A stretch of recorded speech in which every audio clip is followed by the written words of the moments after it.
Merci mes amis, abonnez-vous et partagez les vidéos. Les États-Unis n'ont pas frappé l'Iran et ne vont pas frapper l'Iran. Et je vais vous donner les raisons exactes qui font que les États-Unis n'osent pas. N'osent pas. Ils ne vont jamais oser frapper l'Iran. D'après mon analyse, je peux me tromper. Je vais vous donner la première raison. La première raison, c'est les États-Unis ne sont pas sûrs du niveau d'avancement de l'arme atomique de l'Iran. Ils n'ont aucune information sûre. Ouais. Et les États-Unis savent que aujourd'hui, l'Iran dispose de suffisamment d'armes, de missiles capables de détruire l'Israël. Israël qui est en réalité une base avancée des États-Unis dans le Moyen-Orient. Et ils ont vu la guerre des 10 jours, ce que ça a produit comme désastre au niveau de l'Israël. Et je vous assure que si les Israéliens, si les Américains et les Israéliens essaient encore de frapper, ce sera pire. Ce sera pire. Et l'Israël et les Américains savent que l'Iran ne peut pas être frappé comme ça. C'est-à-dire que l'Iran est une civilisation de 3000 ans de résistance. Non. L'Iran n'est pas une civilisation ou bien un peuple qui a connu sa grandeur il y a 50 ans avec le pétrole ou bien il y a 60 ans. Non. C'est des gens qui ont défendu leur culture contre les Arabes, contre les Romains, contre les Grecs. Et aujourd'hui, c'est une civilisation qui est toujours restée vivante. L'Iran est une sorte de bunker à ciel ouvert. Partout, c'est des missiles enterrés.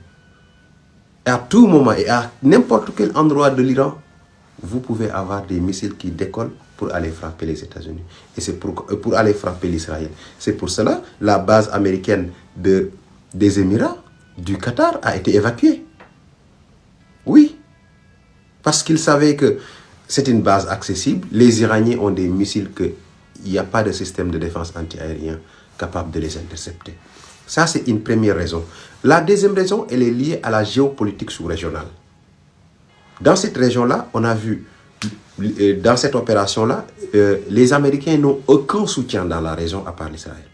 Les Saoudiens commencent à en avoir marre et ils ont retenu les conséquences de l'intervention américaine en Irak.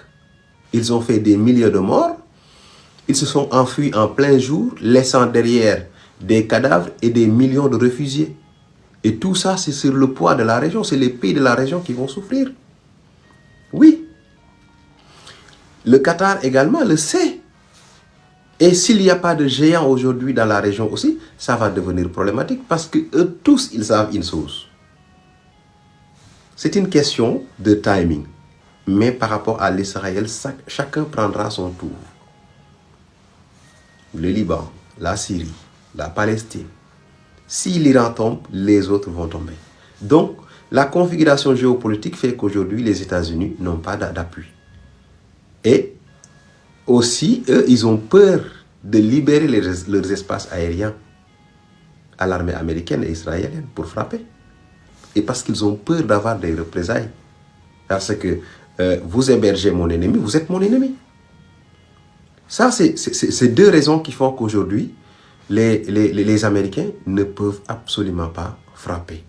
Et la troisième même, je dirais, c'est le fait que à l'intérieur de l'Iran,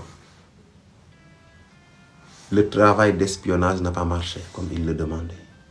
Ils auraient voulu avoir suffisamment de défaillants au niveau de l'appareil.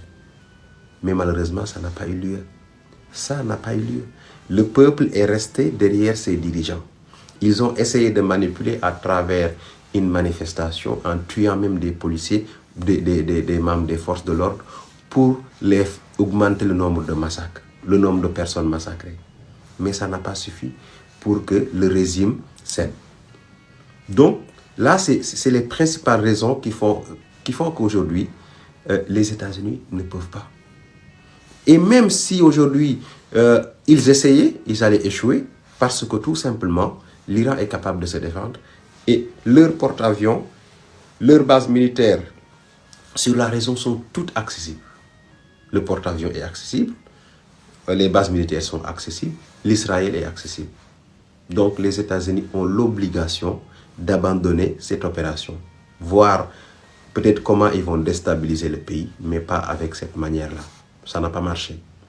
C'est pas des gens, ce peuple-là, c'est pas le dollar qui a fait d'eux de grands peuples. C'est pas la religion qui a fait d'eux de grands peuples.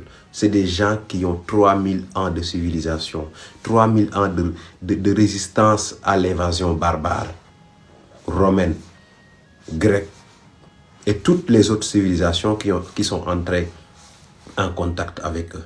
Donc ce sera absolument, et Donald Trump le sait très très bien, l'Iran risque d'être son tombeau.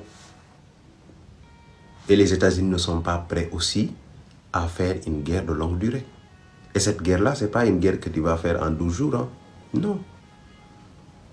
Bombarder l'Iran, c'est, voilà, mettre en danger l'Israël, mettre en danger aussi toute la région. Et c'est pour ça, aujourd'hui, vous ne verrez jamais que ce soit l'Arabie Saoudite, les Émirats, le Qatar, faire une déclaration en faveur. Non, ils sont tous contre une intervention militaire. Parce que les Américains, ils sont habiles quand il s'agit de détruire.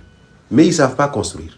Tout ce qu'ils savent faire, c'est détruire le pays et disparaître à la seconde qui suit. Ils l'ont fait. Je ne vais pas vous citer. Vous connaissez tous toutes leurs interventions militaires. Ils ont détruit les pays, que ce soit en Amérique latine, en Asie ou en Afrique. Ils ont détruit les pays. Ils ont pris la fuite.